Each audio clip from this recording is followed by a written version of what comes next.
أعوذ بالله من الشيطان الرجيم. بسم الله الرحمن الرحيم. وإذ قلنا للملائكة اسجدوا لآدم فسجدوا إلا إبليس كان من الجن ففسق عن أمر ربه أفتتخذونه وذريته أولياء من دوني وهم لكم عدو بئس للظالمين بدلا. আজকে সূরা কাহফের 50 নম্বর আয়াত থেকে শুরু। এখানে আল্লাহ রাব্বুল আলামিন শুরুতেই যেরকম বলেছিলাম, ওই যে ইহুদিদের বলার কারণে মুশরিকিনরা যে রাসূলুল্লাহ সাল্লাল্লাহু আলাইহি ওয়াসাল্লামের কাছে 3টা প্রশ্ন করেছিলেন, ওই প্রশ্নের উত্তরগুলো দিতে গিয়ে আল্লাহ তাআলা দ্বিতীয় প্রশ্নের যে উত্তর দিচ্ছেন, ওইখানে প্রসঙ্গত আসল যে বিষয়গুলো আছে ওই বিষয়গুলো তাদেরকে বলে দিয়েছেন। যে ঈমানের যে দাওয়াত রাসূলুল্লাহ সাল্লাল্লাহু আলাইহি ওয়াসাল্লাম তাদেরকে দিতেন, এই ঈমানের দাওয়াতই আসল হলো মানুষের জীবনের জন্য মূল। ঈমানটাই হলো আসল মেন ভিত্তি আর কি, তাওহীদ। এটা ছাড়া মানুষের কোনো গত্যান্তর হবে না, মানুষের কোনো নাজাত এবং কল্যাণ হবে না এটা ছাড়া। ওই জিনিসটাতে আসল বাধা হচ্ছিল তাদের কি, 2টা বিষয়। এরা দুনিয়াকেই সব কিছু মনে করতেছিল। তো দুনিয়ার মধ্যে প্রতিষ্ঠা পাওয়ার জন্য এরা নিজেদের সম্পদ বাড়াচ্ছে এবং জনসংখ্যা বাড়াচ্ছে, ওইটার উপরেই তাদের গর্ব ছিল। ওইটাকে আল্লাহ রাব্বুল আলামিন কয়েক ধরনের ভাবে খণ্ডন করলেন। যে কতগুলি যুবকের কাহিনী বললেন, যে ওই যুবকগুলিও আসলে দুনিয়া ছেড়ে দ্বীনের জন্য আসছিলেন বিদায় তোমরা তাদের ঘটনা শুনতে তোমাদের ভালো লাগতেছে, পছন্দ মনে হচ্ছে, চমকপ্রদ মনে হচ্ছে, অথচ তারা তাদের ঘটনার পিছনে মেইন যেটা ছিল, এটা দ্বীনের জন্য দুনিয়াকে ত্যাগ করা। এটাই ছিল তাদের জীবনের মূল কাহিনী আসহাবে কাহফে।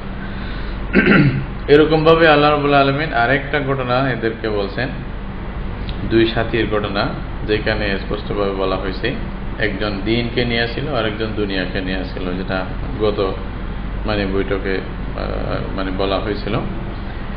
এরপরে সাধারণত সম্পদের আসল বাস্তবতা কি, এটা আল্লাহ তাআলা বলছেন যে দুনিয়ার সম্পদ এবং জনসংখ্যা এটা দুনিয়ার সৌন্দর্য, আর কিছু না। আপনার আসলে যেটা বাকি থাকবে এটা হলো আপনার আখিরাত, আপনার আমল, যেটা কিয়ামতের দিন আপনার কাজে আসবে। গুহাওয়ালা।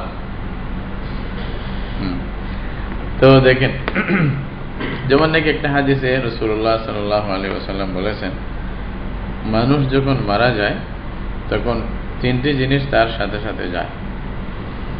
একটা হলো তার সম্পদ যায়, তার আত্মীয় স্বজন যায়, তার আমল যায়। 2টা জিনিস ফিরে আসে, একটা সাথে থাকে। কি কি ফিরে আসে?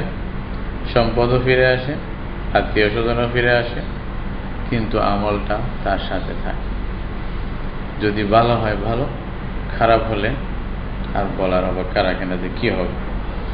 কারণ ওইখানে যদি ফেরেশতারা আপনাকে একজন অপরাধী হিসাবে যদি আপনার সাথে ব্যবহার করে, যদি আসলে আমি অপরাধী হয়ে থাকি, ওদের সামনে স্পষ্ট হয়ে যাবে এটা আমি অপরাধী কিনা, বা প্রশ্নের সাথে সাথে আমাকে বলতে হবে। ওইখানে কোনো চালাকি চতুরামি এগুলা চলবে না, যা অন্তরে আছে তাই আসবে। তখন আমার সাথে ব্যবহার কি হবে এটা তো বুঝতেছেন। তখন হয়তো কোনো একজন অপরাধীকে যদি ধরে কেউ, তাহলে তার সাথে প্রাথমিক ব্যবহার কি হয়? প্রথমেই তো একটা মায়ের চলে, এরপরে না বিচার হবে। বিচার তো পরে দেখা যাবে। আগে কাঠগড়ায় দাঁড়ানোর আগে হাজতে যতদিন রাখবে অতদিন তো চলবেই, তাই না?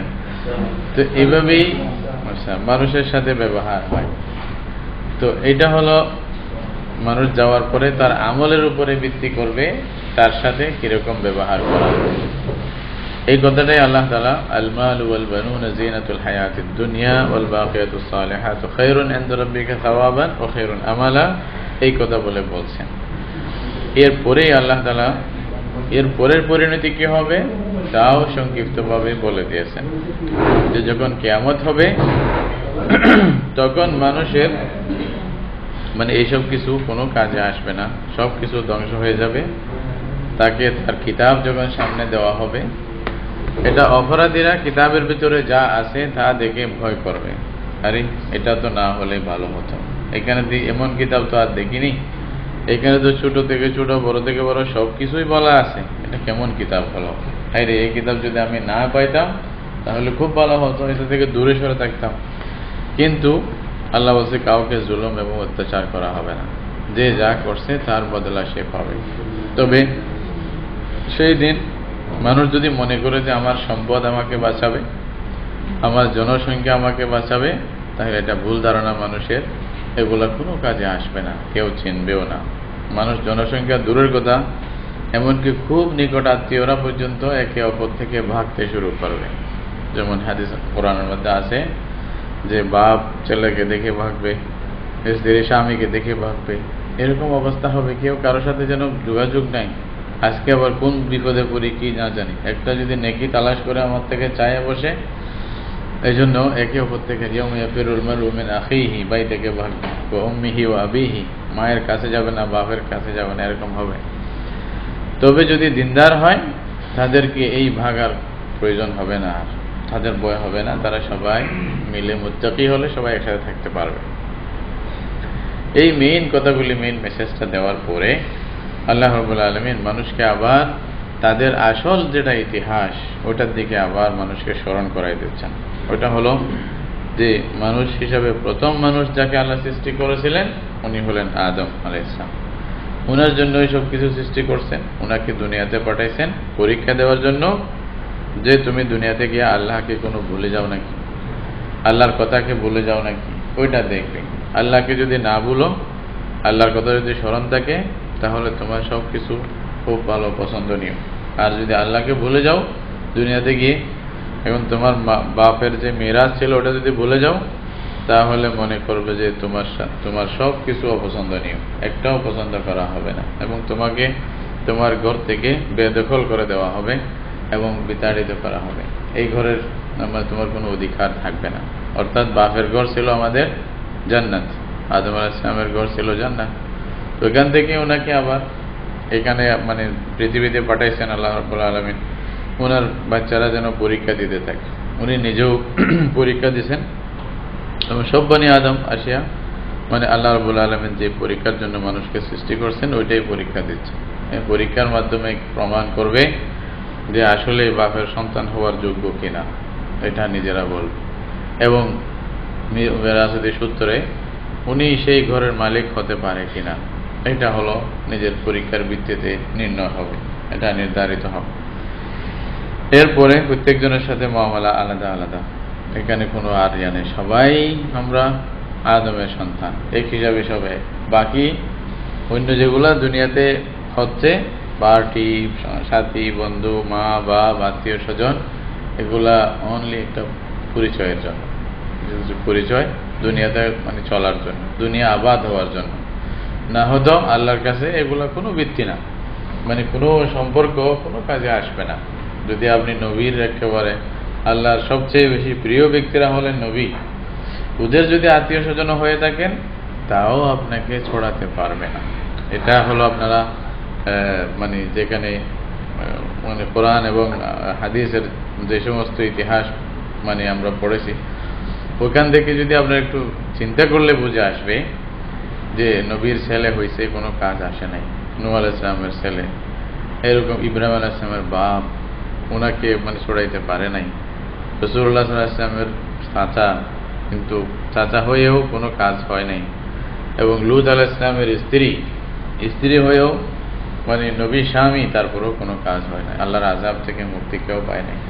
তাহলে এটা ব্যক্তিগত ব্যাপার, সবাই আদম সন্তান হিসেবে সবাই সমান, প্রত্যেকে নিজের কাজের উপরে নিজেকে সাজা দেওয়া হবে, অথবা শাস্তি দেওয়া হবে, অথবা প্রতিদান দেওয়া হবে।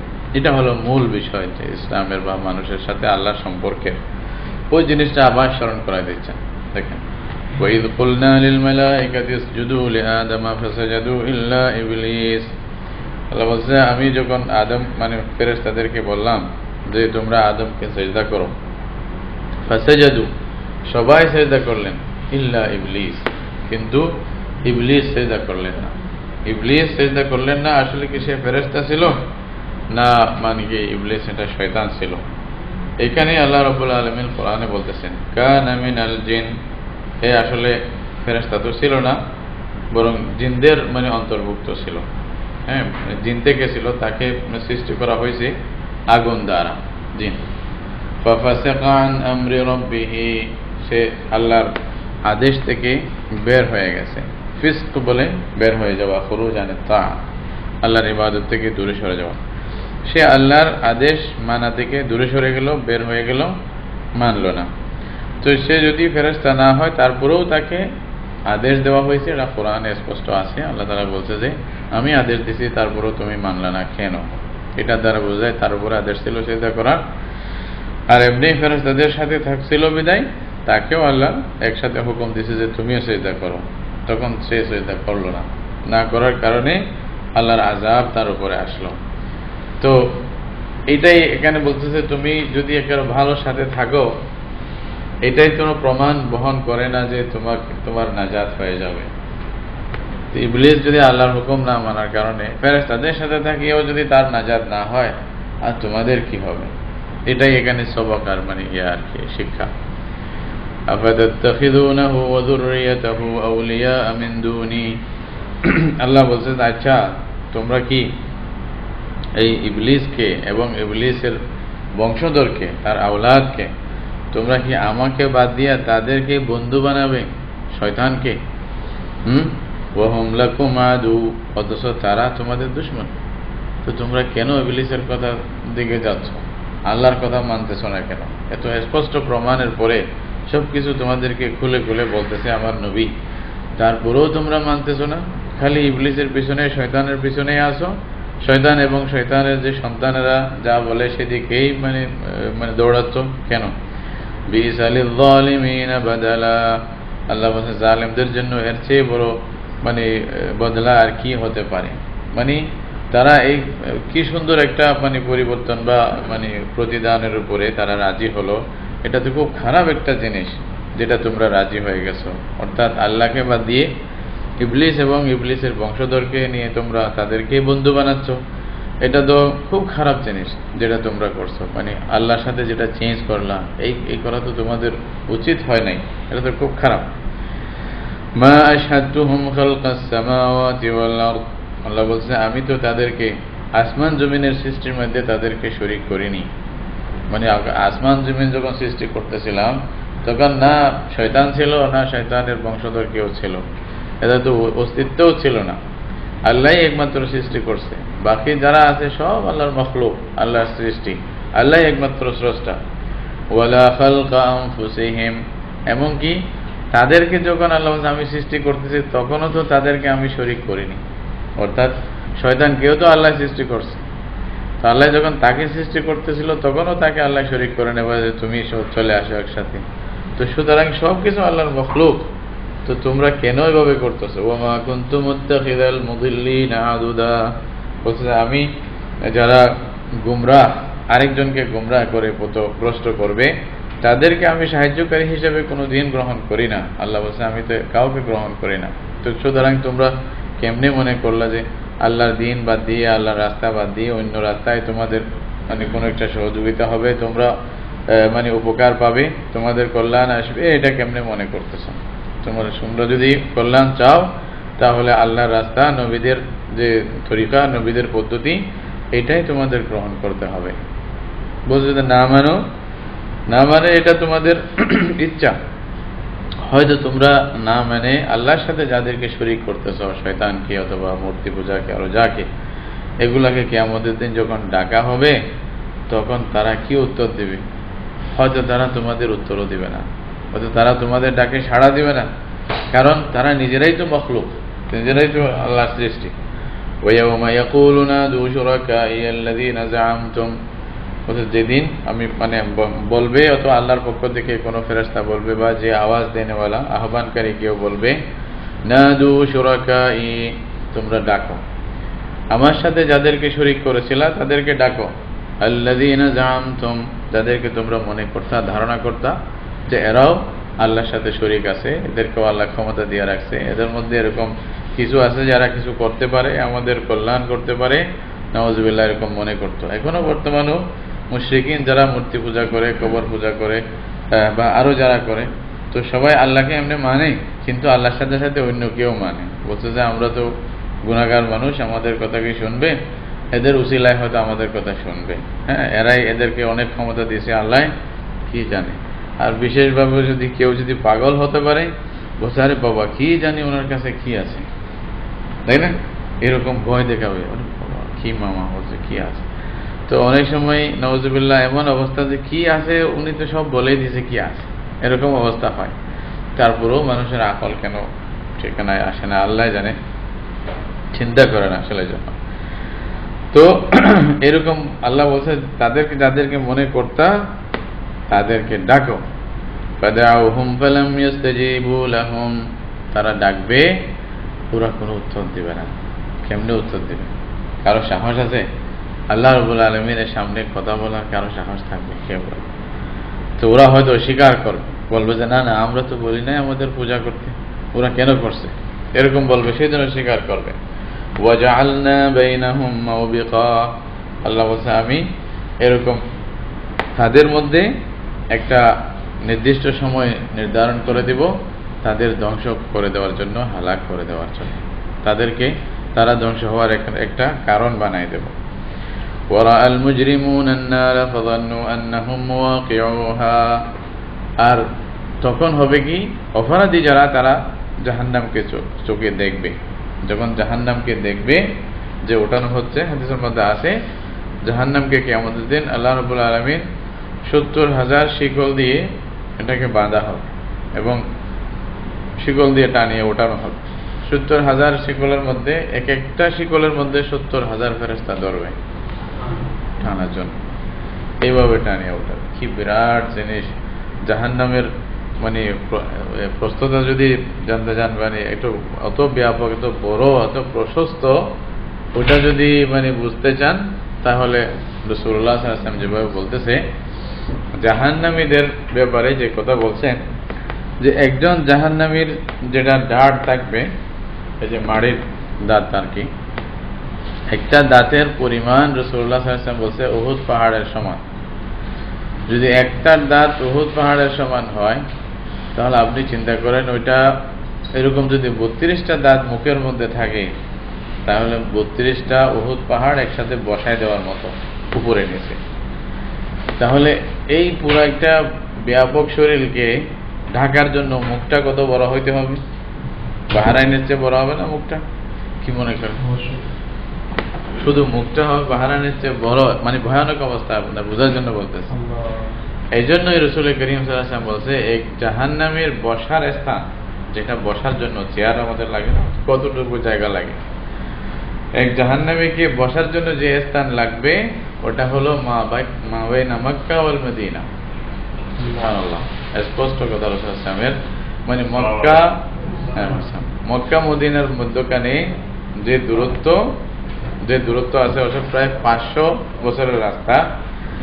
এত বিরাট একটি জায়গা লাগবে একজন জাহান্নামী বসার জন্য খালি।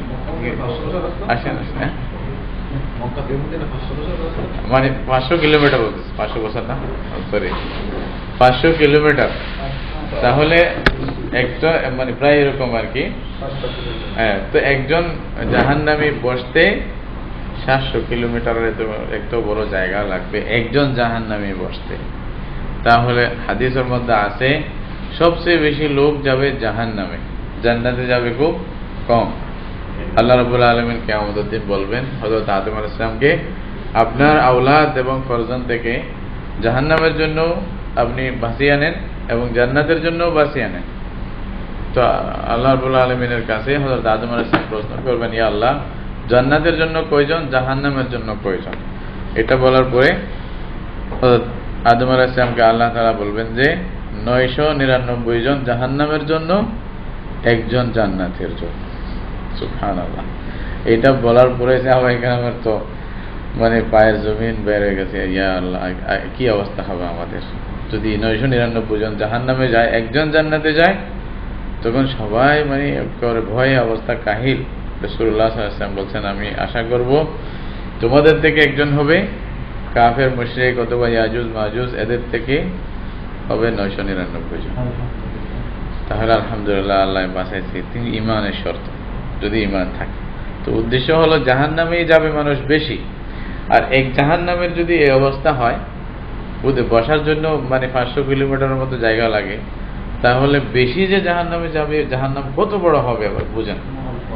এই জাহান্নামে এই সমস্ত লোককে দেওয়ার পরে শয়তানের অনুসারী আরো যারা মুসলমানদের মধ্যে অথবা মানুষের মধ্যে যারা কাফের মুশরিক যারা ছিল, তাদেরকে চির জাহান্নামে যারা হবে, তাদের সবাইকে দেওয়ার পরে আল্লাহ বলবেন ইয়াউমা নাকুলু লিজাহান্নামা হালিম তালাতি।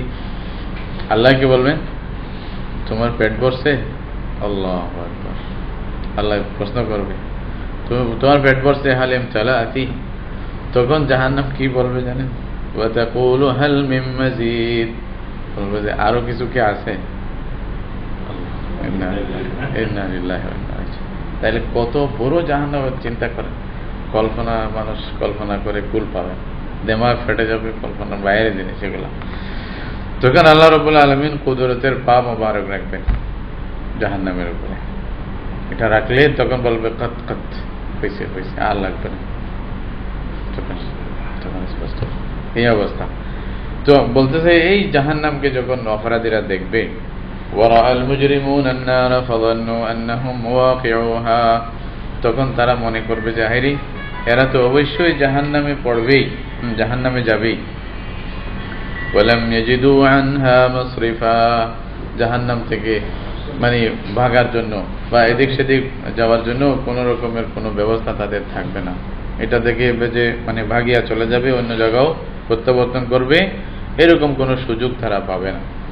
ওয়ালাকাদ সাররাফনা ফি হাযাল কুরআনি লিন-নাসি মিন কুল্লি মাসাল, এটা একটা ফুল মেসেজ আল্লাহ তাআলা দিয়ে দিলেন কাফের মুশরিকদেরকে। তাহলে বুঝো এখন তোমরা কি করবে, শিরকের উপরে থাকবে, পরিণতি জাহান্নাম নেবে, নাকি ঈমান নিয়ে আল্লাহর বান্দাদের সাথে জান্নাতে থাকবে।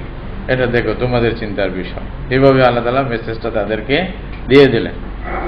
এরপরে আবার বলতেছে তোমাদের এইসব কথা, জান্নাতে যাওয়ার জন্য সব ব্যবস্থার সুন্দর ব্যবস্থাগুলি কোরআনে আমি সবকিছু বলে দিয়েছি। এরপরেও যদি না মানো, এটা তোমাদের ব্যাপার। ওয়ালাকাদ সাররাফনা ফি হাযাল কুরআনি লিন-নাসি মিন কুল্লি মাসাল, এই কথাটা এই আয়াতে আল্লাহ তাআলা এই সূরাতে 2-3 বার বলছে। ওয়ালাকাদ সাররাফনা 3 বার কথাটা আসছে, যে আমি কোরআনের মধ্যে মানুষের জন্য সবকিছু ঘুরাই ফিরাই বলে দিয়েছি, প্রত্যেকটা উদাহরণ দিয়েছি। ওয়া কানাল ইনসানু আকসারা শাইইন জাদালা, সবচেয়ে বেশি ঝগড়া করেছে মানুষ। মানুষের অন্তর এমন ঝগড়ালু, একটা না একটা উল্টা বলবে, খালি সোজা আসতে চায় না। বড় এটা আল্লাহ বানাইছে, আল্লাহই বলতেছে। তো এটা আসলেও তো এটা উদ্দেশ্যই না যে মানুষ ঝগড়া করেই থাকবে। এটার দেখানো একটা নসিহত ভিতরে আছে। তাহলে এই ঝগড়া বাদ দেওয়াটাই মানুষের স্বভাব হওয়া দরকার। এগুলো বাদ দিয়ে আল্লাহর কাছে নত হওয়া, এই জিনিসটাই আসা দরকার। ওয়ামা মানা'আন নাসা আন ইউমিনু ইয জাআহুমুল হুদা ওয়া ইস্তাগফিরু রাব্বাহুম ইল্লা আন তা'তিয়াহুম সুন্নাতুল আউওয়ালিন আও ইয়াতিয়াহুমুল আযাবু কুবুলা। আল্লাহ তাআলা বলতেছে তা আসল ঘটনা কি জানো? এরা যে ঈমান আনতেছে না, মানুষকে বাধা দেয়নি ঈমান আনা থেকে, অন্য কোনো কিছু বাধা দেয়নি, শুধু এই জিনিসটাই বাধা। এটা কি? ইয জাআহুমুল হুদা, যখন তাদের কাছে হেদায়েত আসছে, ওয়া ইস্তাগফিরু রাব্বাহুম, তারা আল্লাহ তাদের রবের কাছে ইস্তেগফার করা থেকে আর কোনো কিছু বাধা দেয়নি, শুধু এই কাজটাই ছিল যেটা বাধা। কি? ইল্লা আন তা'তিয়াহুম সুন্নাতুল আউওয়ালিন, তাদের কাছেও যেন আগেরকার লোকের যে নিয়ম ছিল, সুন্নত ছিল, তরিকা ছিল, ওটা তাদের কাছেও আসবে। অথবা আও ইয়াতিয়াহুমুল আযাবু কুবুলা, তাদের সামনে যেন স্পষ্ট আযাব চলে আসে। এটাই তারা চাচ্ছে, আর কিছু না। তারা বারবার ঈমান থেকে দূরে সরে থাকে। কি অর্থাৎ শেষ নবী তাদের সামনে আসছে, উনি এত সুন্দর করে তাদেরকে বোঝাচ্ছে, এত মেহনত করতেছে, তারপরেও তারা বুঝতেছে না। তাহলে এটার উদ্দেশ্য কি? তারা কি মনে করতেছে যে তাদের উপরে কোনো আঘাত আসবে না, এমনি ছেড়ে দেওয়া হবে তাদেরকে? বলছে এটা নয়। তারা ওই যে আগের যুগের নবীদের জামানায় যা হয়েছিল, এরাও সেইভাবেই অপেক্ষায় আছে। একদিন নবী বের হয়ে গেলে তারপর তাদের উপর আযাব আসবে। আল্লাহর আযাব যেটা আগের নিয়ম ছিল, সেই নিয়ম আসবেই। এখান থেকে বাঁচানোর কোনো উপায় নেই। ওমা নুরসিলুল মুরসালিনা ইল্লা মুবাশশিরিনা ওয়া মুনযিরিন, আল্লাহ বলছে আমি যে রসুলদেরকে পাঠাই, রসুলদের কাজ একটাই, এটা হলো শুরু থেকে শেষ পর্যন্ত সমস্ত রসুলের কাজই করছে, যারা মানুষকে সুসংবাদ দিবে এবং মানে জাহান্নামের মানে ওই পরিণতি থেকে, মানে ভয়ঙ্কর পরিণতি থেকে ভয় দেখাবে, এটাই তাদের কাজ।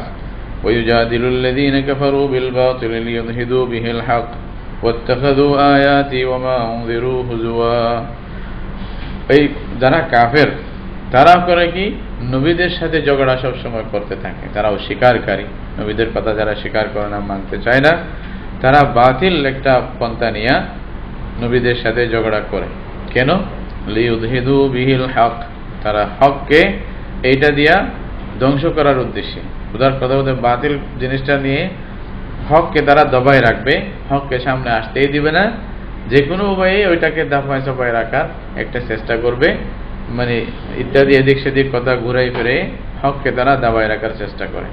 ওয়াত্তাখাযু আয়াতি ওয়া মা উনযিরু হুজুয়া, আর আল্লাহর যে আয়াত বলছে, আমি যে সমস্ত আয়াত দিয়েছি নিদর্শন, এবং তাদেরকে যে ভয় দেখানো হয়েছে এগুলাকে তারা ঠাট্টায় পরিণত করে। যখন বলে যে জাহান্নামে যাইতে হবে, তোমাদের এই অবস্থা হবে, তখন কিভাবে উপহাস করে, মানে এটা বলার মতো না, তাই না? এগুলা তখনও ছিল, এখনো আছে, দুনিয়া শেষ পর্যন্ত থাকবেও। দিন নিয়ে কারা উপহাস করতেছে, দিনকে মানে কোনো কিছু যারা কারা মনে করতেছে না, আল্লাহর কথাকে, রাসূলুল্লাহ সাল্লাল্লাহু আলাইহি ওয়াসাল্লামের কথাকে, তাদের পরিণতি খুব মারাত্মক হবে, যুগে যুগে হয়েছে, এখনো হবে। হয়তো আল্লাহর পক্ষ থেকে বলা হচ্ছে না সে ফেরাউন, সে নমরুদ, এখন ওহী আসবে না, এই জন্য হয়তো আমরা শুনতেছি না। যদি থাকতো হয়তো শুনতাম যে অমুক ফেরাউন, অমুক নমরুদ, এটাও তো হয়তো বলা হতো, কিন্তু অবস্থায় তো তাই বুঝে আসে, তাই না? সুতরাং এটাও রাসূলুল্লাহ সাল্লাল্লাহু আলাইহি ওয়াসাল্লামের দোয়ার কারণে যে সুযোগটা দেওয়া হবে, তারপরেও দেওয়া হবে শেষ পর্যন্ত। যদি তারপরেও না হয় তাহলে তার দুর্ভাগ্য, আর তার মানে ভাগ্য শেষ। দুনিয়ায় আসলে সবকিছু না, এটাই মানুষকে বোঝা দরকার। ওয়ামান আযলামু মিম্মান যুক্কিরা বিআয়াতি রাব্বিহি ফাআরাদা আনহা, আল্লাহ বলছেন ওই তার চেয়ে কে বড় জালিম কে হবে, বড় অত্যাচারী, হ্যাঁ বড় মানে স্বৈরাচার কে, যাকে আল্লাহর আয়াত দিয়ে নসিহত করা হলো, তাকে স্মরণ করে দেওয়া হলো, আল্লাহর নিদর্শনগুলো বলা হলো, ফাআরাদা আনহা, এগুলো শোনার পরে, বুঝার পরে, জানার পরে সে মুখ ফেরায় ফেলল। ওয়া নাসিয়া মা কদ্দামাত ইয়াদাহু, তার হাতে কি মানে সামনে করছে এটা সে ভুলে গেছে, সে যে খারাপ করছে এগুলোও তার মনে নাই। ইন্না জাআলনা আলা কুলুবিহিম আকিন্নাতান আন ইয়াফকাহুহু, আল্লাহ বলতেছেন যে এটার কারণে হয়েছে কি, এই কুফরের কারণে তার অন্তরে আমি পর্দা ডালে দিলাম, সে আর বুঝবে না। এমন অবস্থা হয়েছে যে হাজার বলার পরেও বোঝার চেষ্টাও করে না, সে এখন বুঝবে না। ওয়াফি আযানিহিম ওয়াকরা, বলছে তার কানের মধ্যেও পর্দা, এমন পর্দা যে এটা হাজার চেষ্টা করলেও যেন ঢুকতেছে না, অত মেহনত, অত মানে কিছু নসিহত অন্যদিকে চলে যাচ্ছে, উল্টা পথে সে সব সময় পরিচালিত হচ্ছে। এটা আল্লাহর পক্ষ থেকে এটাও একটা আযাব, যে হেদায়েতের মানে কাছে মানুষ আসতে পারে না কেন, এটাও একটা আযাব, মানে তার ইয়ার কারণে, কুকর্মের কারণে। ওয়াইন তাদউহুম ইলাল হুদা ফালান ইয়াহতাদু ইযান আবাদা, এমন পরিণতিতে যখন মানুষ পৌঁছে যায় তখন হয় কি, তাকে হেদায়েতের দিতে আপনি যতই ডাকেন সে কোনোদিন হেদায়েতে আসবে না, সহি লাইনে আসে না। ওয়া রাব্বুকাল গফুরু যুর রাহমা, কিন্তু তাহলে আল্লাহ তাদেরকে আযাব দিয়ে ধ্বংস করে না কেন? একটা প্রশ্ন তখন আসে না সবার মনে, এত কিছু করে আল্লাহর উপরেও কথা বলে দেয়, নাউযুবিল্লাহ, তাকে তো সাথে সাথে মেরে ফেলার দরকার ছিল, আল্লাহ চাইলে তো কোনো কিছুই না এগুলা মারা, তাই না? কিন্তু এটা বলছে ওয়া রাব্বুকাল গফুরু যুর রাহমা, তোমাদের প্রভু উনি তো ক্ষমাশীল, হ্যাঁ সবাইকে ক্ষমা করবে, অনেক দয়ালু। লাউ ইউআখিযুহুম বিমা কাসাবু, আল্লাহ তারা যা করতেছে, তাদের যা মানে কর্ম, কুকর্ম, এগুলোর কারণে যদি তাদেরকে আল্লাহ পাকড়াও করতেন, ধরতেন, লাআজ্জালা লাহুমুল আযাব, আল্লাহ তাড়াতাড়ি আযাব দিয়ে দিতেন দুনিয়াতে, সাথে সাথে তাকে মানে ধ্বংস করে দেওয়া হতো। তো সে মানে একটা কদম মারার সুযোগ পাইতো না, মুখ বন্ধ হয়ে যেত তার, যখন আল্লাহর বিরুদ্ধে কথা বলতেছে। তো যে আল্লাহ কথা বলার শক্তি দিয়েছে, ওই আল্লাহর বিরুদ্ধেই তুমি কথা বলতেছো মুখ দিয়া, ওই জুবান এমনিই বন্ধ হয়ে যাইত।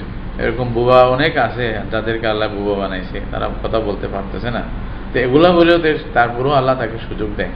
আল্লাহ বলছে যে না, আল্লাহ এভাবে ধরে না, আল্লাহ একটা সুযোগ দিয়ে দেয়। বাল্লাহুম মাউইদুন লা ইয়াজিদু মিন দুনিহি মাউইলা, আল্লাহ বলছে তার জন্য আমি একটি নির্দিষ্ট অ্যাপয়েন্টমেন্ট দিয়ে দিয়েছি। ওই মাউইদ যেটা অ্যাপয়েন্টমেন্ট কালকে বলছিলাম, এরকম একটা অ্যাপয়েন্টমেন্ট আছে, তার জন্য এটা ফিক্স আছে।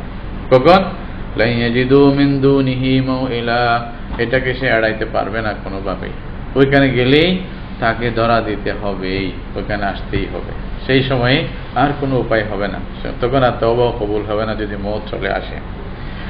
ওয়াতিলকাল কুরা আহলাকনাহুম লাম্মা যালামু, আল্লাহ বলছে আবার মানুষকে নসিহত করতেছে, মানে বলা তাহলে ওই যে জনপদগুলোর খবর তোমাদের আছে তাদের চিন্তা করো। এই সমস্ত জনপদ আল্লাহ বলছে আমি সবকিছু হালাক করে দিয়েছিলাম। কখন? লাম্মা যালামু, যখন তারা গুনাহের মধ্যে বেশি চলে গিয়েছিল। জুলম এখানে আসলে অত্যাচার, আল্লাহর নাফরমানি, এটা বড় জুলম। আল্লাহর সাথে শিরক, এটাও বড় জুলম। এবং অন্যান্য আল্লাহর হক আদায় না করা, এগুলোই জুলম, অত্যাচার। যখন তারা নিজের উপরে নিজে অত্যাচার করলো, গুনাহের মধ্যে পড়ে গেল, আল্লাহ বলছে আমি তাদেরকে ধ্বংস করে দিয়েছিলাম। ওয়াজআলনা লিমাহলিকিহিম মাউইদা, তাদেরকে হালাক করার জন্য আমি এরকম না যে সাথে সাথে হালাক করে দিয়েছি, তা না। নবীদের মাধ্যমে বোঝানো হয়েছে, তাদের কাছে মূসা আসছে, ঈসা আসছে, এর আগে শুআয়ব আসছে, মানে সালেহ আসছে, সামুদ আসছে, তাদেরকে আয়াত দিয়ে বোঝানো হয়েছে, যেগুলোর ঘটনা কোরআনে বিভিন্ন জায়গায় বলছে আল্লাহ তাআলা। এরপরেও যখন মানে নাই, তাদেরকে ধ্বংস করে দেওয়া হয়েছে, এটাও কোরআনে আছে, এটাও বলে দেওয়া। সুতরাং তোমাদেরকে যে ছাড় দেওয়া হবে এইটা মনে করো না, খবরদার। ওই যে জবাব দেওয়ার প্রসঙ্গে আল্লাহ তাআলা এই নসিহতগুলো আসলে জবাব দেওয়ার উদ্দেশ্য না, মানুষের অন্তরকে ইসলামের দিকে আনা, মানুষকে তৈরি করা আন্তরিকভাবে, এটাই বড় উদ্দেশ্য। এই জন্য কোরআনের ভঙ্গি এরকমই। এখন দ্বিতীয় প্রশ্নের উত্তর আল্লাহ তাআলা মানে একটু পরে দিবেন। ওই দ্বিতীয় প্রশ্নের উত্তরের প্রসঙ্গে আরেকটা কথা বলতেছেন। এটা কি? আবার রাসূলুল্লাহ সাল্লাল্লাহু আলাইহি ওয়াসাল্লামকে স্মরণ করাই দিচ্ছেন যে আল্লাহ রাব্বুল আলামিনের উপরে পুরা ভরসা করা এবং ভরসা করতেন, এটা মনে থাকা, এটাও একটা দায়িত্ব। বিশেষ করে যারা মানে দ্বীনের জন্য বড় কাজ করবে তাদের জন্য। রাসূলুল্লাহ সাল্লাল্লাহু আলাইহি ওয়াসাল্লাম শুধু ইনশাআল্লাহ বলছিলেন না বিদায়, আল্লাহ তাআলা ওহী বন্ধ করে দিয়েছিলেন ওনার জন্য। কেন আপনি ইনশাআল্লাহ বললেন না? ইনশাআল্লাহ না বলা এটা উচিত হয়নি। এখন অবশ্যই রাসূল সাল্লাল্লাহু আলাইহি ওয়াসাল্লাম ইচ্ছা করে বললেন যে তা নয়, হয়তো ভুলে গেছেন। এই জন্য আল্লাহ বলছেন যে সামনে থেকে এটাই শিক্ষা, কোনো কিছুর ব্যাপারে ইনশাআল্লাহ না বলে ভবিষ্যতের কোনো ব্যাপারে আপনি ওয়াদা করবেন না। আর যদি ভুলে যান, যখন মনে আসে তখন আবার ফিরেই বলবেন যে ইনশাআল্লাহ করব, এটা আবার বলবেন, শুধু একটা ইনশাআল্লাহ। এই আসলে হয়তো মনে করবো ইনশাআল্লাহ বলাটা কি। এইখান থেকে আমরা একটা শিক্ষা নিতে পারি, ইসলামের কোনো বিষয় ছোট হোক বড় হোক, এটাকে তুচ্ছ করতে নাই, তিরস্কার করতে নাই, হাস্যকর করতে নাই। প্রত্যেকটা জিনিস, এটা হয়তো বলবেন যে এটা কি ইসলাম, এটাই পুরা ইসলাম না, এটার জন্য ওহী বন্ধ হয়েছিল, এরকম একটা জিনিস ইনশাআল্লাহ। অথচ কোনো আলেম ওলামা, আপনি একদম ফকিহ থেকে ফতোয়া নেন, ইনশাআল্লাহ বলা কি ফরজ? কেউ বলবেন। কিন্তু আল্লাহ রসুলকে মানে কোরআনে শিক্ষা দেওয়া হচ্ছে, তাদেরকে স্পষ্ট বলা হচ্ছে, কেন আপনি ইনশাআল্লাহ বলবেন? এরকম আল্লাহ তাআলা আরেকজন নবীর একটা ঘটনা বলছে আপনি না, আপনার আগে আরো নবী ছিলেন, ওদেরকেও শিক্ষা দেওয়া হয়েছে এরকম কিছু একটা ঘটনার কারণে। ওইটা কি ছিল? হযরত মূসা আলাইহিস সালামের ঘটনা। মূসা আলাইহিস সালামের সময় একজন লোক জিজ্ঞাসা করছিল যে আপনার চেয়ে বড় কোনো আলেম আছে কিনা দুনিয়াতে? মূসা আলাইহিস সালামকে জিজ্ঞাসা করছে আপনার চেয়ে বড় কি কোনো আলেম আছে কিনা? তখন মূসা আলাইহিস সালাম বললেন যে আমার চেয়ে বড় আলেম কেউ নেই, আমি সবাই মানে বড় আলেম। এটা আসলে বাস্তব ছিল, কথাটা বাস্তব ছিল। কেন? কারণ নবীর চেয়ে বড় কেউ হতে পারে না। আর মূসা আলাইহিস সালাম উলুল আজমি মিনার রসুল, রসুলদের মধ্যে সবচেয়ে গুরুত্বপূর্ণ একজন রসুল আল্লাহ রাব্বুল আলামিন, যিনি কলিমুল্লাহ, আল্লাহ কালাম করতেন যার সাথে। তো এইভাবে একজন মর্যাদাপূর্ণ বনি ইসরায়েলের খুবই মানে উচ্চ মর্যাদার একজন নবী, তো উনি অবশ্যই বলবে ওনার চেয়ে বড় আলেম হতেই পারে না, স্বাভাবিক। কিন্তু এইভাবে উত্তর দেওয়াটা আল্লাহর পছন্দ হয় নাই। বলছে যে না, অন্য কেউ বললে এক কথা, আপনি নবী, আল্লাহ আপনাকে পছন্দ করছে, আপনি এভাবে কেন বললেন যে আমার চেয়ে কেউ বড় নাই, আমার চেয়ে কেউ বড় মানে জাননেওয়ালা নাই? আপনাকে আল্লাহর উপরে সুপুর্দ করে তারপরে বলা দরকার ছিল। হ্যাঁ, আলহামদুলিল্লাহ, বিতৌফিকিল্লাহ বিইজনিল্লাহ, এইভাবে একটা শিক্ষা আল্লাহ রাব্বুল আলামিন মূসা আলাইহিস সালামকে দিচ্ছে। এইটা বলার পরে আল্লাহর পক্ষ থেকে ওহী আসছে, আপনার চেয়ে বেশি জাননেওয়ালা আমার একজন বান্দা আছে অমুক জায়গায় মজমাউল বাহরাইনে, যান ওনার কাছে গিয়ে শিখে আসেন। সুবহানাল্লাহ। এরকম মুসা আলাইহিস বাহিরি এই কি অবস্থা হইল, এখন দেশে রওনা সফর, এখন এই মানে নওজওয়ানকে নিয়ে সাথীকে নিয়ে সফর শুরু করছে। কি শিখলো দেখেন। আর মুসা আলাইহিস যে জানতেন না এইটা প্রমাণ করাইছে আল্লাহ রাব্বুল আলামিন, এবং ওনার চেয়ে যে বেশি জানতেন এটা প্রমাণ করাইছে। তখন মুসা আলাইহিস সারেন্ডার করছে, আসলে এটা আমার এটা এভাবে বলা উচিত হয় নাই, ঠিক হয় না। দেখেন وإذ قال موسى لفتاه لا أبرح حتى أبلغ مجمع البحرين أو أمضي حقبا, যখন বলতে স্মরণ করো যখন মুসা বললেন নিজের নওজওয়ানকে বা নিজের সাথীকে, ওনার খাদেমকে, এখানে খাদেম বলে ইউশা ইবনে নুন আলাইহিস সালাম, যিনি মুসা আলাইহিসসালামের পরে নবী ছিলেন, ওনার কথা বলা হচ্ছে। তো মুসা আলাইহিস সালাম ওনাকে বললেন যে চলো সফর করতে হবে। সফরের জন্য আল্লাহ তাআলা কি বলছেন, বলছে একটা মাছ, একটা বুনে, একটা ডলফিন আর কি, ডলফিন একটা বুনে নিবা থৈলার মধ্যে। ওই থৈলা থেকে যখন মানে ওইটা মাছটা জীবিত হয়ে দৌড় দিবে সমুদ্রের সরু পথে, ওইখানেই আমার বান্দার সাথে তোমার সাক্ষাৎ হবে। আল্লাহ তাআলা এটাই পরিচয় দিয়েছে। এখন অপেক্ষায় ছিল যে কোথায় মাছটা জীবিত হয়ে দৌড় দিতেছে, ওইটা তো বুনা একটা মাছ, তো মাছ একটা বুনে নিয়েছে। তো বলতেছে এখন তো সফর শুরু, কোথায় যেতে হবে? তো মুসা আলাইহিস সালামের আজমও দেখেন, এলমের জন্য সফর শুরু করতেছে। এখানে কইছে লা আল্লাহ জানে, তো বলতেছে লা আবরাহু হাত্তা আবলুগা মাজমাআল বাহরাইন, বলছে আমি তো মানে সফর বন্ধ করব না, মানে সফর চালুই রাখবো, এমনকি মাজমাউল বাহরাইন পর্যন্ত, মানে মাজমাউল বাহরাইন পর্যন্ত যতক্ষণ পৌঁছবো না ততক্ষণ আমি সফর চালু রাখবই। আও আমদিয়া হুকুবা, হুকুবা বলে প্রায় মানে 70-80 পর্যন্ত মানে মাইল অতিক্রম করার যে জায়গা, এটাকে বলে হুকুবা। অথবা এটার আরো বিভিন্ন মানে তাফসীর আছে, অনেক দূরত্ব মানে যে মানে অতিক্রম করা, দূর পথ অতিক্রম করা, এটাকে হুকুবা বলে। বলছে প্রয়োজনে আমাকে মানে হাজার মাইলও যদি কি করতে হয়, অতিক্রম করতে হয়, করব, ওই মজমাউল বাহরাইনে গিয়েই ছাড়বো, আমি ওইটা বাদ দিব না, ওখানে পৌঁছতেই হবে। এর জন্য যদি আমাকে অনেক পথ অতিক্রম করতে হয় তাও করব, কিন্তু আমাকে পৌঁছতেই হবে, চলো। তো ওনাকে নিয়ে মুসা আলাইহিস সালাম সফর শুরু করছে। ফালাম্মা বালাগা মাজমা বাইনিহিমা, মাজমাউল বাহরাইন যেটা বলতেছে দুই সমুদ্রের মানে এই যে সঙ্গম আর কি, একসাথে যেখানে হয়েছে, এটা স্বাভাবিকত মানে মুফাসসিরিনদের অনেক কথা আছে এখানে। তো এই যে সুইস আছে না এখন, যেটা মিশরের, হ্যাঁ সুইস খাল যেটা বলতেছে ওইটা, এবং আরেকটা ওইখানে সমুদ্র আছে, ওই দুই সমুদ্রের মধ্যখানে সঙ্গমের স্থান, ওটা যেখানে বাহারে আহমর লোহিত সাগরের পাশে, ওই জায়গাটাই হতে পারে বলে বেশিরভাগ মানে মুফাসসিরদের ধারণা। ওইটাই বেশি একটু মানে সবাই ওই কথাটাকে প্রাধান্য দিচ্ছে আর কি, যে ওইখানেই হয়তো স্থানটা ছিল যেটা মুসা আলাইহিস সালামের ঘটনা মধ্যে বলা হচ্ছে মিশর থেকে,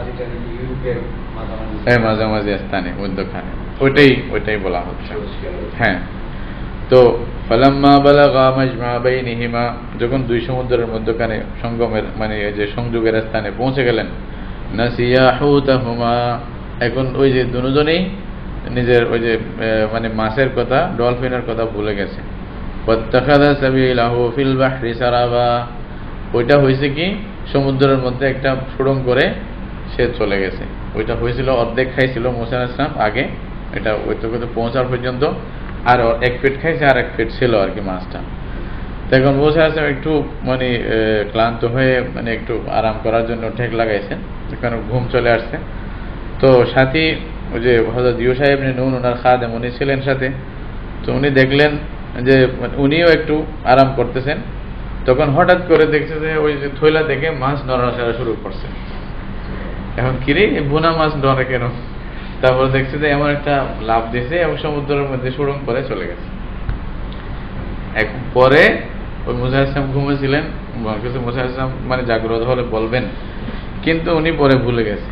ভুলে যাওয়ার পরে ওইখান থেকে আবার সফর শুরু করছে, অনেক দূর চলে গেছে, ওই জায়গা ত্যাগ করে। তো হয়েছে কি ফালাম্মা জাওয়াজা ক্বালা লিফাতাহু আতিনা গাদাআনা, অনেক দূর যাওয়ার পরে আবার যখন ভুক লাগছে তখন মুসা আলাইহিস সালাম বললেন যে আরে ভাই খানা তো দাও, এখন দুপুর হয়ে গেছে, অনেক পর্যন্ত খুব ভুক লাগছে খুব বেশি। লাকাদ লাকিনা মিন সাফারিনা হাযা নাসাবা, বলছে আমাদের এই সফর থেকে তো আমি অনেক মানে কষ্ট পাইলাম, খুব মানে ক্লান্তি হচ্ছে, খুব কষ্ট হচ্ছে, ভুকও খুব লাগছে, তুমি খানা দাও, তাড়াতাড়ি মাছটা বাইর করো। তখন স্মরণ আসছে, আরে মাছ তো চলে গেছিল, আমি তো ভুলে গেছি। তখন বলতেছে ক্বালা আরাআইতা ইয আওয়াইনা ইলা সাখরাতি ফাইন্নী নাসীতুল হুত। তো উনি বললেন যে আচ্ছা, বলছে আসলে এক ঘটনা হয়েছে, আপনি তো মানে একটু মানে ক্লান্ত হয়ে মানে ঘুমাচ্ছিলেন। বলছে ওই যখন আমরা একটা মানে পাথরের কাছে আমরা আশ্রয় নিয়েছিলাম, একটু ট্যাগ লাগাই মানে শুয়েছিলাম, কিছুক্ষণ একটু আরাম করতেছিলাম, তখন আমি আসলে হুদের কথা ভুলেই গেছি আপনাকে বলতে। বলছে কি, ওমা আনসানিহু ইল্লা শাইতান। ওই দেখেন, খারাপ জিনিসটা শয়তানের দিকে নির্ভর করছে, হয়তো শয়তানে আমাকে ধোঁকা দিয়ে হয়তো বলাই দিছে, আমার মনে ছিল না। আন আযকুরাহু, আমি স্মরণ করতে পারিনি। ওয়াত্তাখাযা সাবিলাহু ফিল বাহরি আজাবা, বলতে আশ্চর্য কাণ্ড করে সেই সমুদ্রের পথে চলে গেছে সুড়ুং করে। বলছে তাই নাকি? তো মুসা ক্বালা যালিক, বলছে হ্যাঁ হ্যাঁ, ওই জায়গাতেই তো আসলে আমার পৌঁছা উদ্দেশ্য। বলছে ওইখানেই আমার উদ্দেশ্য, যে যেটা যার কাছে আমি আসতেছি ওনাকে পাওয়া যাবে। বলছে মা কুন্না নাবগি, বলছে ওইটাই তো চাচ্ছি, তুমি আমাকে আগে বলো নাই কেন? চলো আবার, এখন যতটুকু পথ অতিক্রম করছিল আবার ওইখান থেকে উল্টা উল্টা ফিরে ওই যে মানে যেগুলা নিশানা দেখছিল, নিশানা দেখে দেখে আবার ফিরে ওইখানে গেছে। قال ذلك ما كنا نبغ فارتدا على آثارهما قصصا, তারপর আবার উল্টা ওয়াপস ফিরে আসছে, ওইটা তালাশ করে করে ওইখানেই পৌঁছছে। فوجدا عبدا من عبادنا, বলছে দুজনে মিলে ওইখানে আল্লাহ বলছে ওখানে আমার বান্দাদের মধ্য থেকে একজন বান্দাকে ওনাকে ওরা পাইছে, দুজনে পাইছে, মুসা আলাইহিস সালাম এবং উনি পাইছে। তো পাওয়ার পরে রওয়ায়াতের মধ্যে আছে, তো এটা কেমন বান্দা? আতাইনাহু রাহমাতাম মিন ইনদিনা, আল্লাহ বলছে ওনাকে আমি আমার পক্ষ থেকে রহমত দিয়ে রাখছি, মানে দয়া এবং ইলম ইত্যাদি।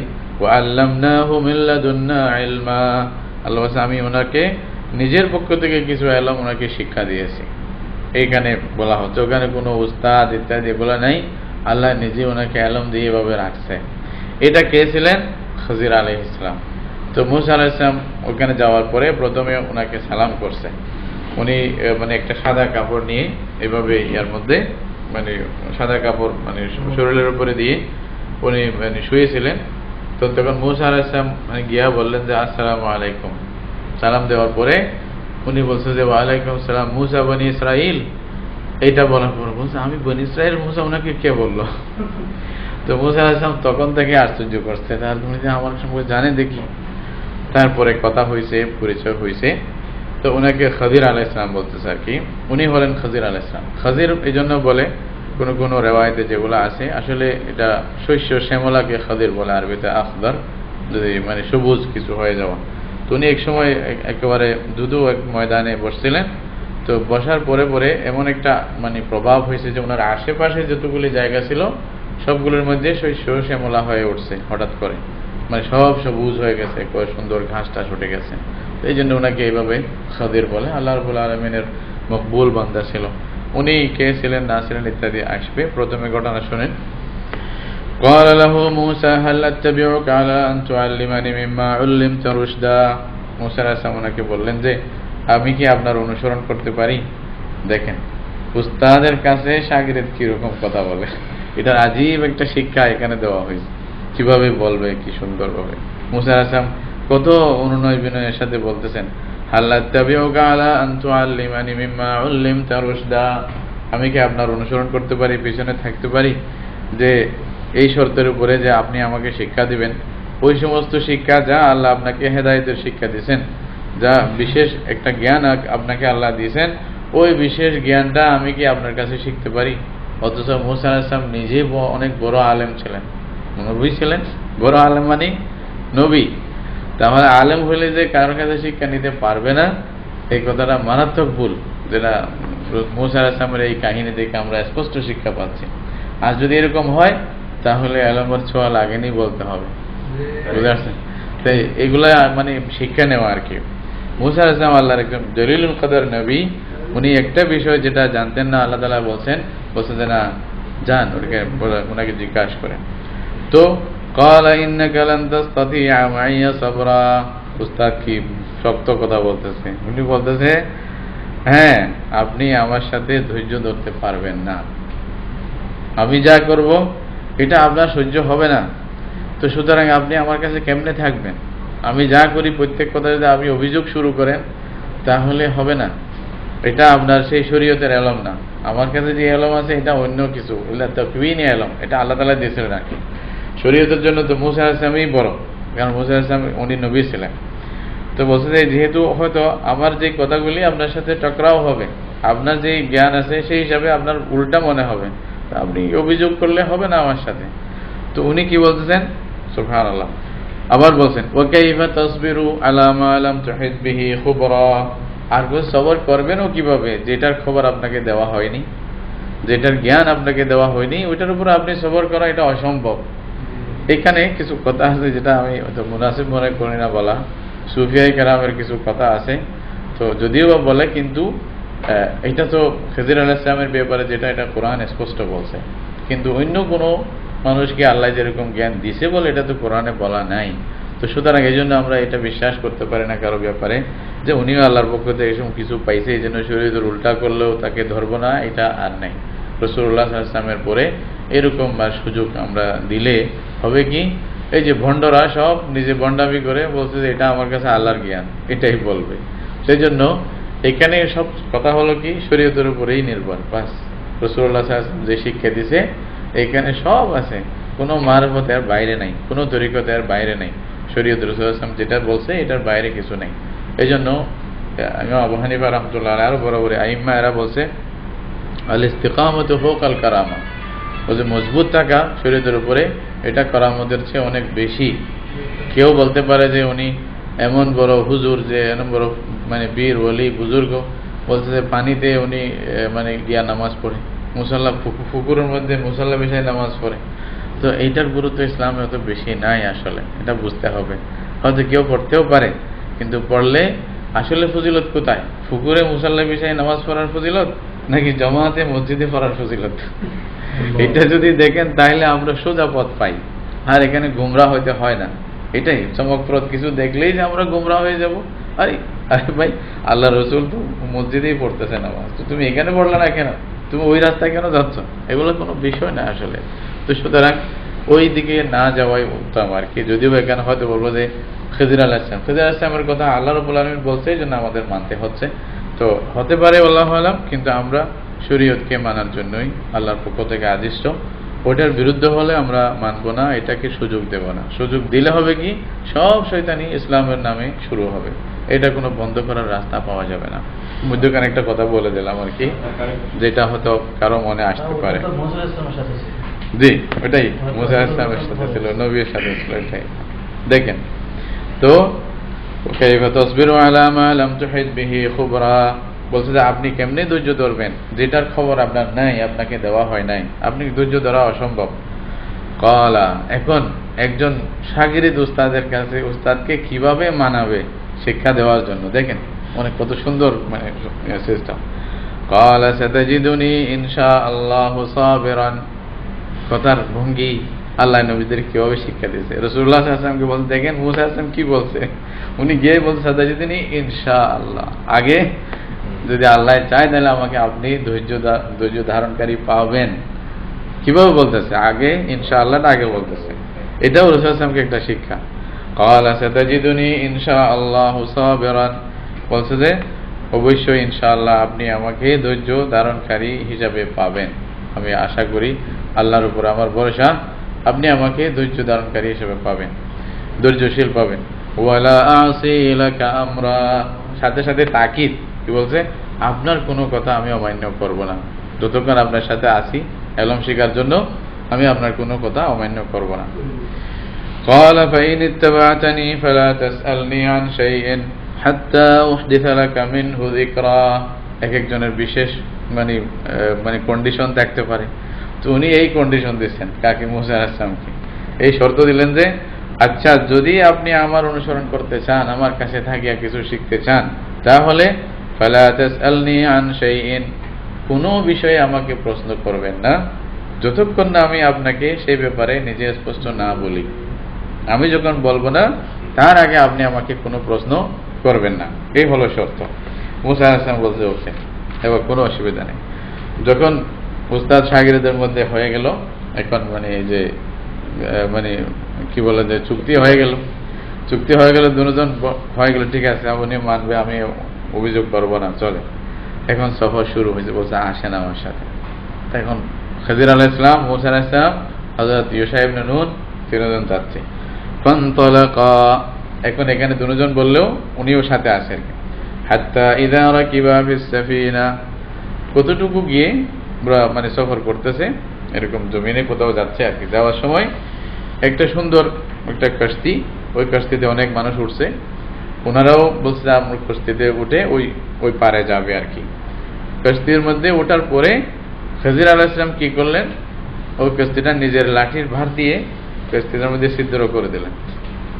এখন একটা সুন্দর কাশতি একটা ছিদ্র করে দেয়, মানুষ মানে ডুবে মরে যাবে, এটাও তো ভয় আছে, তাই না? আর এমনি একটা জিনিস নষ্ট করা, এটা শরীয়তের দৃষ্টিতে খুব খারাপ জিনিস। তা আপনি এখানে শরীয়ত তালাশ করতে পারবেন না। উনাকে খিজির আলাইহিস সালামকে আল্লাহ তাআলা যেটা দিয়েছিলেন এটা শরীয়তের ব্যাপার না, এটা তাকওয়িনী বিষয়। এটা তাকওয়িনী মানে এটা আল্লাহর কুদরত এবং আল্লাহর হুকুমের বিষয় আছে কতগুলি। এটা কেন আল্লাহ করবেন, এটা অভিযোগ করার ক্ষমতা কারো নেই আসলে। এই জন্য এটাকে শরীয়তের হিসাবে মাপলে হবে না এটা। তো কি বলতেছেন, খারাকাহা, এই কাশতিটাকে উনি বিয়া করে দিয়েছেন, মানে ফেটে দিয়েছেন, ওটাকে ছিদ্র করে দিয়েছেন। তখন মুসা আলাইহিস সালাম সহ্য করতে পারে নাই, কি বললেন, বলছে আরে আখারাকতাহা লিতুগরিকা আহলাহা। আপনি মুসা আলাইহিস সালাম এমনি খুব গরম, বুঝলেন না, জালালি নবী, বলছে আপনি এটাকে ছিদ্র করে দিলেন, এই যে যতগুলি লোক আছে সব ডুবে মরবে। হ্যাঁ, লাকাদ জিতা শাইআন ইমরা, বলছে আপনি তো একটা খুব খারাপ কাজ করলেন। মুসা আলাইহিস সালাম আর থাকতে না পারলেন, সাথে সাথে বলে দিয়েছেন। উনি কি বলতেছেন যে আগের ওয়াদা এটা মনে আছে কিনা দেখি। ক্বালা আলাম আকুল ইন্নাকা লান তাসতাতিআ মাইয়া সাবরা। তিনি খিজির আলাইহিস সালাম বললেন যে আমি বলছিলাম না আপনি আমার সাথে সহ্য করতে পারবেন না, ধৈর্য ধরতে পারবেন না। তখন মুসা আলাইহিস সালাম আরে তো ভুল হয়ে গেল।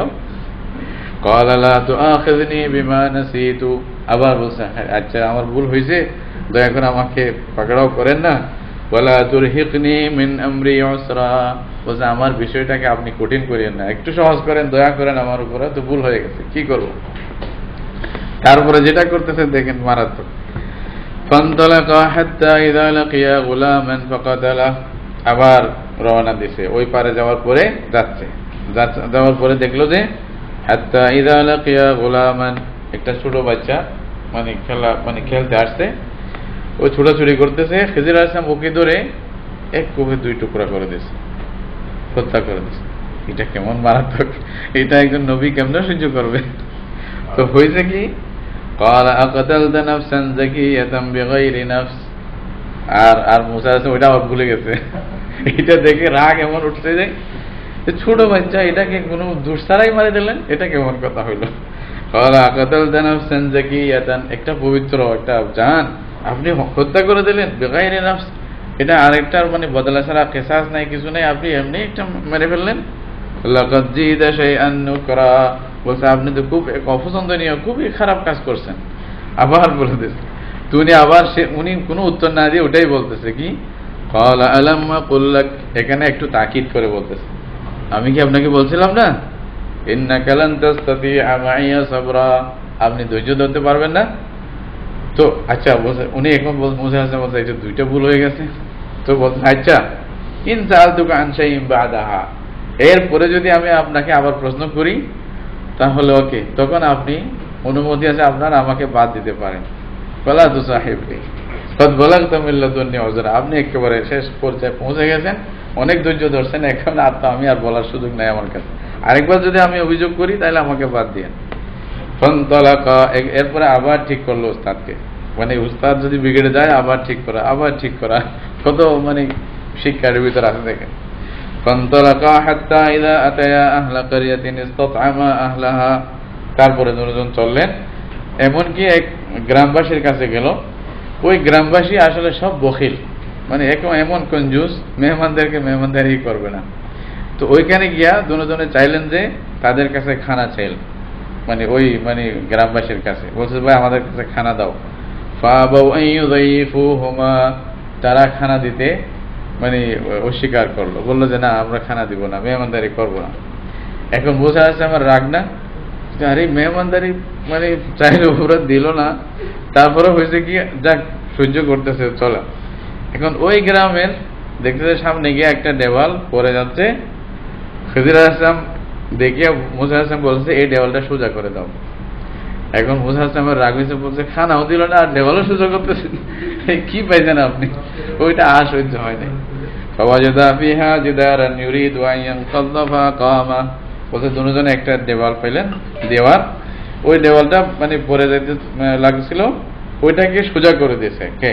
হযরত মানে খিজির আলাইহিস সালাম। মুসা আলাইহিস সালাম বলছে আপনিও ধরেন, তো উনি হাত লাগাইছে মতো সোজা হয়ে গেছে। মুজিজা হিসেবে আর কি, খারাপ হিসেবে নবী বা ওনাকেও যেভাবে নবী যদি বলেন সেই হিসাবে। তো ক্বালা লাউ শি'তা লাত্তাখাযতা আলাইহি আজরা, আবার অভিযোগ করলেন, বলছে দেখেন আপনি এটা খামাখা বেলা একটা মানে পারিশ্রমিক একটা কাজ করলেন, খানা দিল না, এখন আপনি চাইলে এটার পরিবর্তে খানা নিতে পারতেন, তো খানা নিলেন না কেন? এটাও একটা অভিযোগ ছিল। তখন খিজির আলাইহিস সালাম বলল যে দেখো আর আমি আপনাকে সহ্য করতে পারবো না, এখন শেষ। ক্বালা হাযা ফিরাকু বাইনি ওয়া বাইনিক, বলছে এটাই আমার এবং আপনার মধ্যে, এটা বাস এখন জুদা হয়ে যাবে, আমি আপনাকে আর মানে সাথে রাখতে পারবো না। আপনি বারবার বারবার অভিযোগ করেন, 3 বার, তাহলে এখানে 3 বারের একটা বিষয় আছে, এটা মানে খেয়াল রাখবেন আর কি। মানে 3 বারের পরে হয়তো সুযোগ না দেওয়ার একটা বিষয়, মানে প্রায় অনেক জায়গাতেই দেখা যায়, মানে 2 বার সুযোগ দিয়েছে, 3য় বারের মধ্যে বলছে ইয়া আল্লাহ, এরকম 3-এর একটা অঙ্ক ইসলামের অনেক অনেক মানে জিনিসের মধ্যে এরকম দেখা যায়। রাসূলুল্লাহ সাল্লাল্লাহু আলাইহি ওয়াসাল্লাম অনেক সময় মানে সালাম করতেন 3 বার, হাদিসের মধ্যে আছে, একবার সালাম করছেন উত্তর দেয় নাই, আবার সালাম করছেন উত্তর দেয় নাই, 3য় বারের মধ্যে ফিরে যেতেন, তারপরে মানে সালামও করতেন না, আবার বলাও উচিত না। এই জন্য আমরা যারা আমার মনে হয় মোবাইলের রিং বাজাই, 3 বারের মধ্যে উত্তর না দিলে বন্ধ করে দেওয়া দরকার। এটা মানে একটা এখান থেকে বের করা আর কি, আদব শিক্ষা আর কি। কারণ হয়তো ওনার মুসিবত হতে পারে, হয়তো আপনাকে জবাব দিতে চাচ্ছেন না, এরকম হতে পারে, হয়তো উনি এমন অবস্থায় আছে যে এখন জবাব দিবেন না, আপনি লাগাইতেই আছেন মানে 10-20 বার লাগাইতেই আছেন, তো ওনার হয়তো নামাজের অবস্থায় থাকতে পারে, বেচারা কোনো গুরুত্বপূর্ণ মিটিংয়ে থাকতে পারে, পেরেশান করতেই আছেন, এটাও উচিত না আসলে, এগুলো আদব শিক্ষা করা। কিন্তু খিজির আলাইহিস সালাম যখন বললেন যে এখন আমি আপনার থেকে পৃথক হয়ে যাব, চলেন এখন জুদা, এখন আর নাই, আপনার আর সুযোগ নাই, তো ওকে। কিন্তু এটা যাওয়ার আগে মানে ওনার থেকে ওই যে মানে বিদায় নেওয়ার আগে এখন ওই যেটা শিখতে আসছিলেন এটার পুরো কাহিনী উনি বললেন, বলছে যে দেখেন সাউনাব্বিউকা বিতাউইলি মা লাম তাসতাতি আলাইহি সাবরা, বলছে আপনি যেগুলো ধৈর্য ধরতে পারেন নাই ওগুলোর তাবিল এবং ব্যাখ্যা আপনাকে বলবো, আমি কেন করলাম। আপনি যে প্রত্যেকবার সাথে সাথে অভিযোগ করলেন যে মানে কাস্তিটা কেন আমি মানে ছিদ্র করে দিলাম, বাচ্চাকে কেন মেরে ফেললাম, দেওয়ালটা কেন সোজা করলাম, এগুলো আপনার অভিযোগ ছিল, এই অভিযোগগুলোর উত্তর আমি দিচ্ছি আপনাকে, কি কেন করছি এটা মানে বলবে এখন। আম্মা সাফিনাতু ফাকানাত লিমাসাকিনা ইয়ামালুনা ফিল বাহর, এই যে পুরা ঘটনা আসলে মানুষ জানে না কি হবে, তাই না? তো আল্লাহ তাআলাই জানে, এই জন্য মানুষের জন্য বিরাট একটা শিক্ষা যে আল্লাহর কুদরত এবং আল্লাহর হুকুম আর ফয়সালার উপরে কোন রকমের অভিযোগ করতে নাই। আপনি চাচ্ছেন যে আপনিও আমেরিকার প্রেসিডেন্ট হবেন, কিন্তু আল্লাহ আপনাকে দিবে না, কেন দিবে না আল্লাহ জানে, আমি জানি না, তাই না? হয়তো আমাকে দিলে আর কিছু হতো যেটা আমার জানা নাই, আল্লাহর মানে ইলমের মধ্যে আছে। দেখেন আম্মা সাফিনাতু ফাকানাত লিমাসাকিনা ইয়ামালুনা ফিল বাহর, বলছে যে কিস্তি যেটা ছিল এটা কতগুলি মিসকিনদের ছিল, মানে এটার মালিক কতগুলি মিসকিন, মানে কি গরিব মানুষ আর কি, অত বেশি সম্পদশালী না। এখানে কিস্তির মালিক তারপরেও মিসকিন বলতেছে, তাহলে বুঝলাম মিসকিন মানে যার কিছু থাকে, একেবারে না থাকলে তখন ফকির বলে, আরো কিছু বলবো অন্য কিছু, কিন্তু মিসকিন মানে যাদের কিছু না কিছু সম্পদ থাকে মিসকিনদের মধ্যে, এটাই একটা প্রমাণ। ইয়ামালুনা ফিল বাহর, অনেক সময় যে অনেক বড় লোক তাকেও কোনো কারণে যদি সে মানে হতাশ হয়ে যায়, ক্লান্ত হয়ে যায়, তাকেও মিসকিন বলে, তাই না? কোনো পেরেশানিতে পড়ছে মানে মানে কোটিপতি, আল্লাহ মিসকিন, হ্যাঁ, একটা বাদশার কোনো মুসিবত হয়ে গেছে, আল্লাহ মিসকিন, আমরা কথা কথায় বলি, মিসকিন বড় মুসিবতে পড়ে গেছে। হ্যাঁ, আরব দেশে বেশি বলা দেখেন, আর আমাদের সবাইকে তো ওরা মিসকিন এমনি বলেন, তাই না? আছে তো দেখেন, হ্যাঁ, ইয়ামালুনা ফিল বাহর, এরা সমুদ্রের মধ্যে কাজ করতো, মানে কস্তিটা এদিক সেদিক করতো, মানুষকে এপার ওপার করে ওরা পয়সা কামাই ওটার উপরে মানে খাইতো। ফারাতু আন নাইবাহা, বলছে আমি চাইছিলাম যে এই তাদের এই কস্তিটাকে মানে মানে দোষযুক্ত করার জন্য, মানে এটা একটা মানে ত্রুটিপূর্ণ একটা মানে কস্তি, এটা একেবারে পুরোপুরি ঠিক না, এরকম করে দেওয়ার জন্য চাইছি। কেন? ওয়াকানা ওয়ারাআহুম মালিকুন ইয়াখুযু কুল্লা সাফিনাতিন গাসবা, বলছে যে এর কিছুদিন পরেই এমন একটা রাজা আসবে, যে রাজা যতগুলি একেবারে খুব মানে সুন্দর কিস্তি থাকবে, যেটার মধ্যে কোনো স্পট নাই, সব কিস্তিগুলা উনি গসব করে নিয়ে যাবে, মানুষ থেকে আত্মসাৎ করে নিয়ে যাবে। বলছে তখন এদের মানে খাবারের কোনো ব্যবস্থা থাকবে না, যদি এদেরটা ভালো থাকে। এই জন্য এটা ছিদ্র করে দিলাম, ওইখান থেকে বাঁচার জন্য, এদের রিজিকের জন্য ব্যবস্থা হয়। তাহলে ব্যাখ্যার পরে এখন খুব ভালো লাগতেছে, আরে এটা তো করা দরকার ছিল, ঠিক না? কিন্তু প্রথমে যখন ব্যাখ্যা আসেনি তখন বুঝে আসে নাই, আরে এটা কেমন কথা, কিন্তু একজন বড় নবীর পর্যন্ত অভিযোগ হয়ে গেছে, এটা এরকম হয়। আম্মাল গোলামু ফাকানা আবাওয়াহু মুমিনাইনি, বলছে এই যে ছেলেটাকে আমি হত্যা করে দিলাম, এটা ফাকানা আবাওয়াহু মুমিনাইনি, তার মা বাপ পিতামাতা ঈমানদার ছিল। ফাখাশিনা আন ইউরহিকাহুমা তুগয়ানা ওয়া কুফরা, বলছে আমার ভয় হলো কি করবে, সে মা বাপকে মানে কুফরের মধ্যে বাধ্য করবে, আল্লাহর নাফরমানি এবং সীমা লঙ্ঘন করার জন্য বাধ্য করবে। অনেক সময় পিতামাতা বাচ্চাদের হাতে ঈমান বিক্রি করে দেয়, এরকম হয়। বলছে এই যখন বড় হবে মা বাপকে সে কাফের বানাবে, এই জন্য একে এখনই হত্যা করে দিলাম, তার বাপ যেন ঈমানদার হিসেবে জান্নাতে যেতে পারে, তাহলে এর কারণে তারা যেন ধ্বংস না হয়, এও জান্নাতে গেল ওরাও জান্নাতে গেল, এটাই উদ্দেশ্য ছিল। তো ওটা বলতেছে ফাআরাদনা আন ইউবদিলাহুমা রাব্বুহুমা খায়রাম মিনহু যাকাতান ওয়া আকরাবা রহমা, তো বলছে আমি চাইছিলাম, আমরা চাইলাম মানে এটা আল্লাহর পক্ষ থেকে, আন ইউবদিলাহুমা রাব্বুহুমা খায়রাম মিন, তাদেরকে আল্লাহ যেন এর চেয়ে ভালো বদলা দেয়, এই ছেলেটা যে দিছে এই ছেলেটার চেয়েও আরো বেশি একটা বদলা, উত্তম বদলা তাদেরকে মাতা পিতাকে আল্লাহ দিবেন, মানে যাকাতান ওয়া আকরাবা রহমান, তাদের পবিত্রতা আরো বাড়বে এবং আত্মীয়তার মধ্যেও আরো বাড়বে। এটা মানে এই বাচ্চাটা এখন যদি মরে যায়, এটা যদি জান্নাতে চলে যায়, তাহলে ওইখানে যে আত্মীয়তারা তাদের মধ্যে হবে বাচ্চা এবং মা বাপের মধ্যে, এটার চেয়েও দুনিয়াতে যেটা আত্মীয়তা ছিল তার চেয়ে অনেক মূল্যবান এবং অনেক গুরুত্বপূর্ণ, পবিত্র হবে। ওইটাই আমি চাইছি আল্লাহর হুকুমে আর কি। ওয়াম্মাল জিদারু ফাকানা লিগুলামাইনি ইয়াতীমাইনি ফিল মাদিনা, আর যে দেওয়ার যেটা ছিল ওইটা হলো দুইজন এতিম ছেলের ছিল, আসলে দেওয়ালটা এটা শহরের মধ্যে, আর দুইজন এতিম ছিল, ওদের মানে বাপ মারা গেছে, তো বাপ করছে কি তাদের জন্য কিছু সম্পদ এই দেওয়ালের নিচে মানে গোপন রেখে উপরে দেওয়াল উঠাই দিছে। তো বাপের উদ্দেশ্য ছিল কি বাচ্চারা যখন বড় হয়ে যাবে হয়তো ওরা এই দেওয়াল ভেঙে সম্পদ নিয়ে নিজের জন্য ব্যবহার করবে। এখন যদি ওরা ছোট থাকতেই দেওয়ালটা পড়ে যায় তাহলে সম্পদগুলো স্পষ্ট হয়ে যাবে, মানুষের সামনে খুলে যাবে, তো মানুষ এটা আত্মসাৎ করে নিয়ে যাবে। তো সুতরাং ওটা প্রয়োজন ছিল, ওই দেওয়ালটা সোজা করে দেওয়ার দরকার ছিল, এই জন্য আমি সোজা করে দিয়েছি, এটা আল্লাহর হুকুমে। এটা ওয়াকানা তাহতাহু কানজুল লাহুমা, বলছে এটার নিচে তাদের জন্য একটা খাজিনা ছিল, ভান্ডার ছিল তাদের সম্পদ।